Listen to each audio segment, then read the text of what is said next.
بسم اللہ الرحمن الرحیم الصلاۃ والسلام علیک یا سیدی یا رحمۃ للعالمین وعلی آلک واصحابک یا سیدی یا خاتم النبیین۔ پیارے اور محترم اسلامی بھائیوں، معزز حاضرین و ناظرین و سامعین، تبسم عطاری اپنی شاپ تبسم ٹریڈرز میلاد چوک کھرالہ جہلم سے آپ سے مخاطب ہوں۔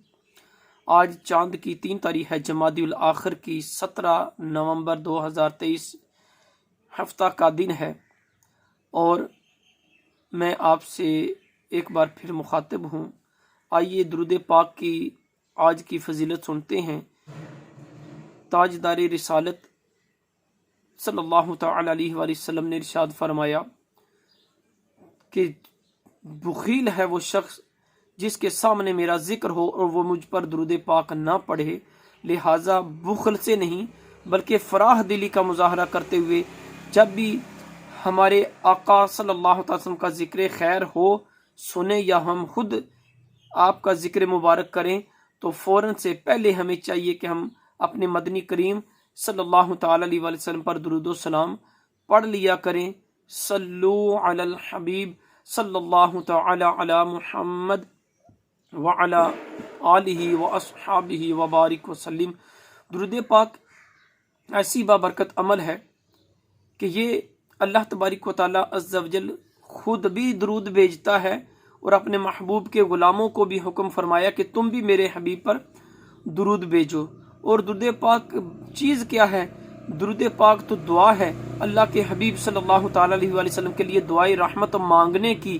تو جب اللہ کے حبیب صلی اللہ علیہ وسلم کے لیے کوئی دعائے رحمت مانگتا ہے تو سرکار دو عالم صلی اللہ علیہ وسلم کے فرماننے علی شان کے مختلف مضامین ہیں کہ تم مجھ پر جب درود پڑھتے ہو تمہاری روزی میں برکت ہوتی ہے، عمر میں برکت ہوتی ہے، مصیبتیں، پریشانیاں، بلائیں، آفات سب دور ہوتی ہیں، دل کو سکون ملتا ہے، خوشیاں میسر ہوتی ہیں۔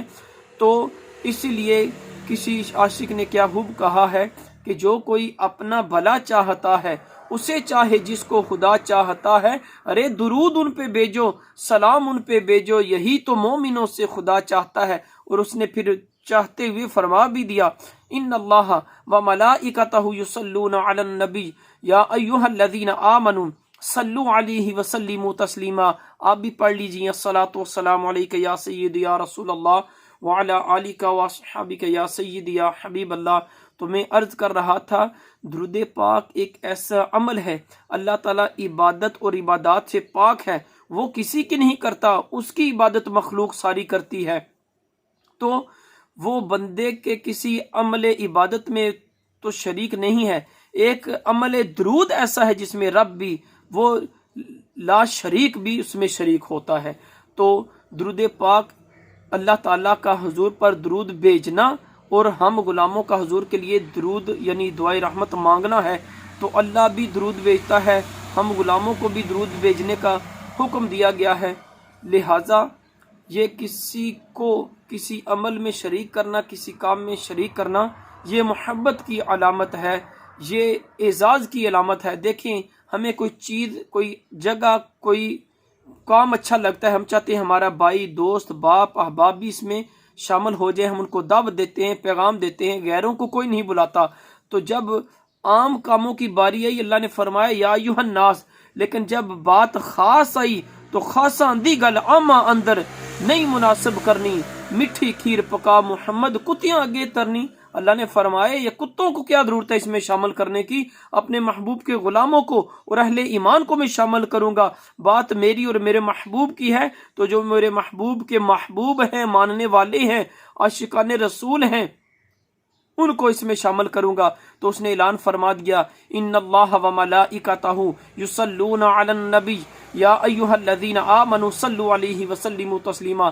تو اے اہل ایمان، اے عاشقان رسول، اے خوش نصیب لوگو، اے وہ خوش نصیبو جن کے عمل درود میں وہ لا شریک بھی شریک ہے، درود پڑھ کر جو کہ ابتدا نہ کرے، ارے اسے چاہیے کہ وہ ذکر مصطفیٰ نہ کرے۔ صلو علی الحبیب، الصلاۃ والسلام علیک یا سیدی یا رسول اللہ وعلی آلک واصحابک یا سیدی یا حبیب اللہ۔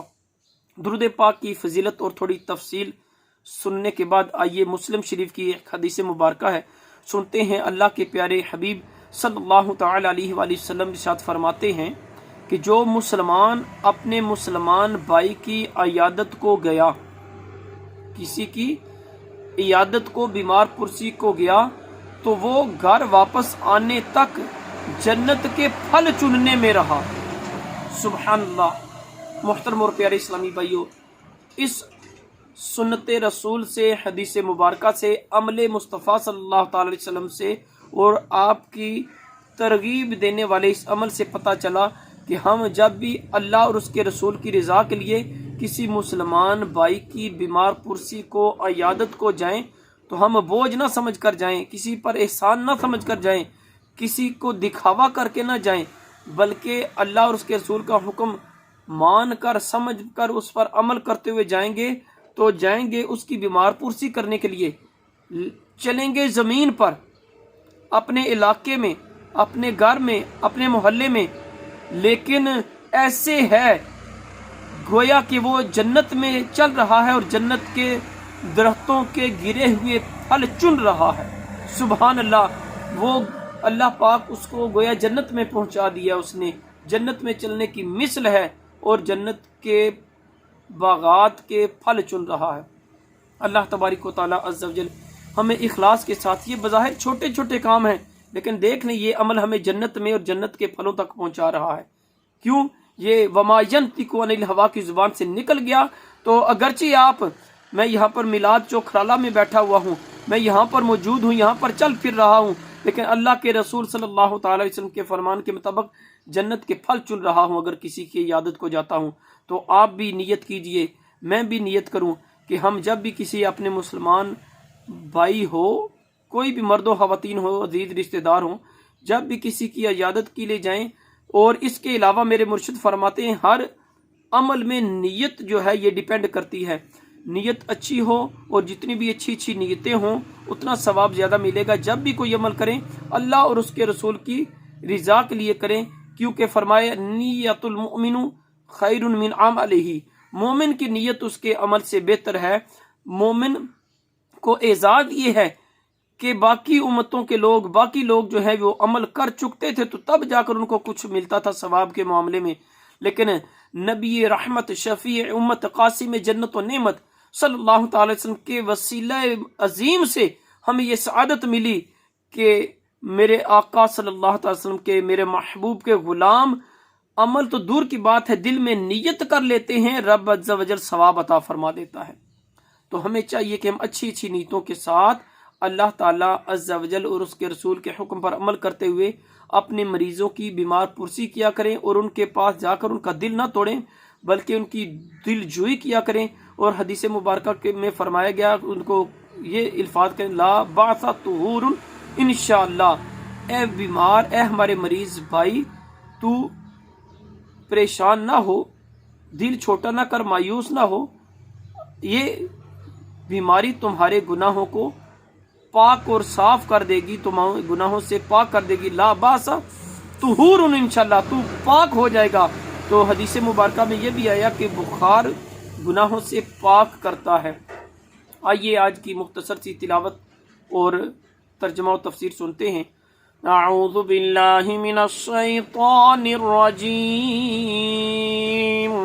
بسم اللہ الرحمن الرحیم۔